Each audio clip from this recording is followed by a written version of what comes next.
ሄሎ ኤቭሪዋን እንዴት ናችሁ? ባለፈው ስለ ቤዚክስ እንግሊሽ እያየን ነበረ። ሁለቱን ፓርትስ ኦፍ ስፒች አይተናቸዋል። ከሶስት ጀምረን ዛሬ እንቀጥል ይሆናል። the third one is verbs. Verb is a word that describe action and other types include auxiliary and modals. verb የምንለው ሴንቴንስ ውስጥ አክሽንን የሚገልጽልን ወርዶች ይሆናሉ ማለት ነው። ፎር ኤግዛምፕል ስሊፕ፣ ኢት፣ ፕሌይ እነዚህ ሁሉ አክሽኖችን የሚገልጹልን ወርዶች ናቸው። verb እንላቸዋለን። the first one is adjectives. Adjective is a word that describe noun or pronoun.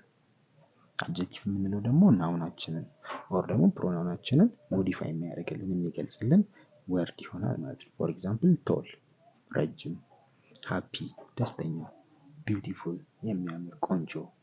እነዚህ ሁሉ አድጀክቲቫችንን ማነው ናውናችንን ፕሮናውናችንን የሚገልጽልን ወርዶች ናቸው ማለት ነው። the fifth one is adverb. is a word that modify verb, adjective or another adverb. adverb ደግሞ ስራቸው ቨርብን ይገልጹልናል፣ adjective and another adverb in a sentence ይገልጹልናል ማለት ነው። examples of adverbs are slowly በዝግታ፣ quickly፣ loudly። እነዚህ ብዙ ጊዜ adverb የምንላቸው ከአድጀክቲቫችን ላይ ly በመጨመር ምን መሰረታቸው ቃላቶች ናቸው ማለት ነው። the sixth one is preposition. is a word that shows relationship like time, place or direction.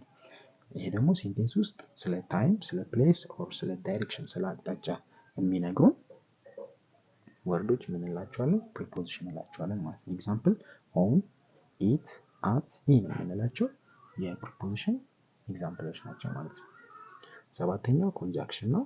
conjunction is a word that used to connect or joins words, phrases or clauses. conjunction የምንለው በአማርኛ አያያዥ ቃል የምንላቸው ሲሆን እነዚህ ደግሞ አረፍተ ነገርን ከአረፍተ ነገር፣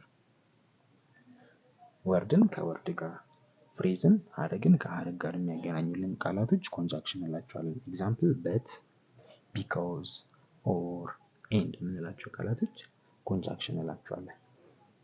the last one is interjection. interjection express strong emotions. ኢሞሽናችንን ሊገልጹልን የሚችሉ ወርዶች ኢንተርጀክሽን እንላቸዋለን። ፎር ኤግዛምፕል ዋው ስንገረም፣ ኦ፣ ኡፕስ፣ ያ፣ የ የምንላቸው ወርዶች እንዳለ ኢንተርጀክሽን ይባላሉ ማለት ነው። in advanced grammars additional parts of speech ይኖረናል። that means determinants የምንላቸው specifies or defines noun። እነዚህ ደግሞ ናውንን የሚገልጹልን ይሆናሉ ማለት ነው። advanced grammar ላይ የምናገኛቸው ማለት ነው። examples are a፣ an፣ the፣ this፣ those የምንላቸው ዲተርማይነር ይባላሉ or articles የምንላቸው ይሆናል ማለት ነው። see you next time.